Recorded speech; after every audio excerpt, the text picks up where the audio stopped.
Hello everybody! Following up on my previous post regarding posterior chain activation, which are muscles on our back body, majority of these muscles are activated and engaged by pulling exercises that typically requires equipment or a pull-up bar.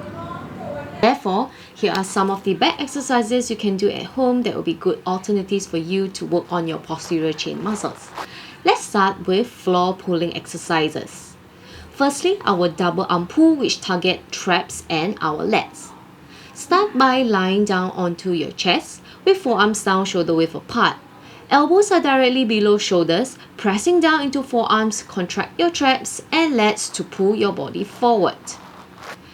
If you find this manageable, you can try by starting with arms fully extended overhead and from there try to pull your body forward. This would work your lats harder. Next is the sliding pull-downs, which is a good replacement to your pull-ups. This target mainly our lats muscles. Forearms take slightly wider than shoulder width apart. Either make a fist or simply press palms onto the mat, then keeping forearms pressed down, contract your lats and isometrically drag elbows backward as you pull your body forward, then sliding the body back to starting position. For another variation, you can also try single arm pull. Start with extending one arm forward and use that arm in front to pull your body forward and then alternating with the other arm. Another series of floor pulling workout would be our zombie press exercises with sleepy socks. These zombie presses are great pulling exercises that not only target our back muscles but also lots of core. Pressing forearms firmly onto the ground, start to pull your body forward and lift hips up to bring your knees to your triceps, coming into baby crow. Hold for 10 seconds before releasing and slide body back down.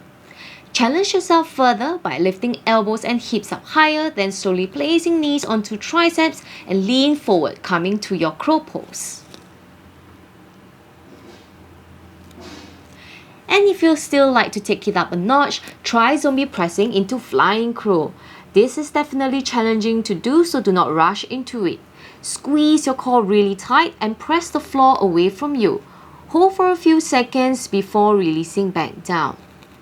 Take a quick rest, but remember to practice on the other side as well.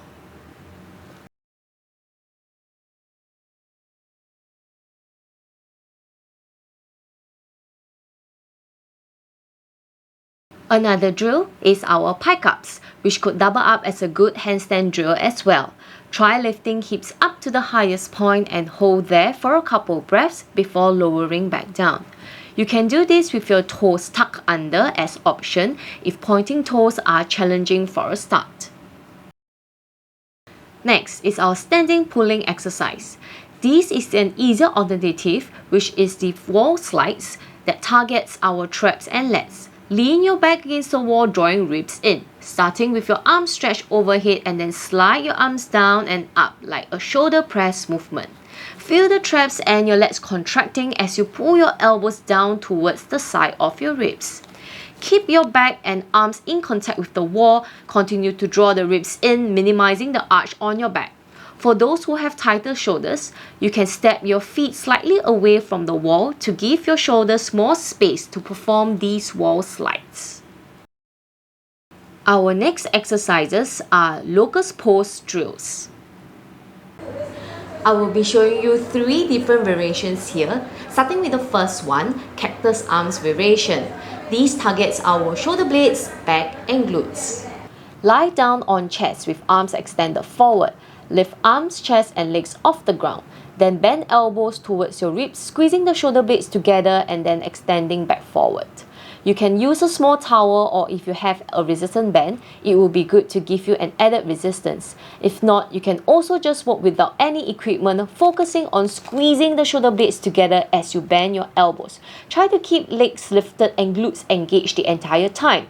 If possible, challenge yourself by holding the cactus arms for 5 deep breaths at the last rep before releasing back down.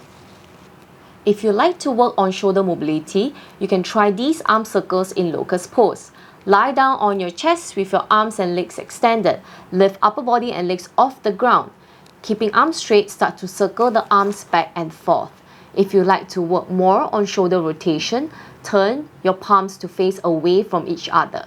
Continuously engage the back by lifting the chest up and the glutes by lifting thighs off while working on your shoulder mobility. Try to slow down the arm circles for more challenging options. For modification, you do not need to lift so high and do these repetitions faster. The last variation is doing shoulder rotations with a towel or strap.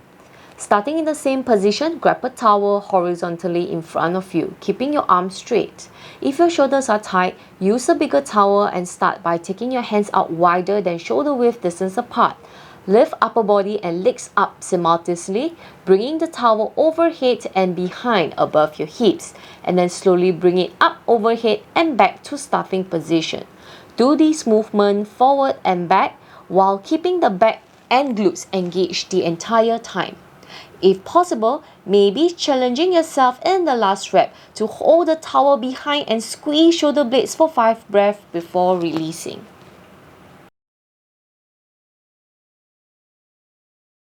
For the last part, I'll show you an exercise that requires weight. If you do not have any dumbbells, you can create your own weights with what you have that works for your strength. Try to get similar items for both sides. Here is me packing a pack of rolled oats and 6 bottles of ciders, which is around 2.5 kg on each side, similar to the weights I used to carry for my shoulder weight training. One area that we all neglect is the back of our shoulders, known as the rear delts. This rear delt fly exercise can help to sculpt your back delts and traps. Start by standing hip width distance apart, hands down holding on to your weights. Gazing down as you hinge forward from the hips, keeping your back straight. Raise your arms out to the side until your elbows are in line with the shoulders and squeeze the shoulder blades together. Then slowly lowering your weights back down to the starting position. Keep your spine, core, That's it for this video. as you perform I hope you all these enjoyed reps. this tutorial. Leave me a comment down below if you have anything specific you'd like me to cover next. Thank you so much again for watching and see you all on the next video.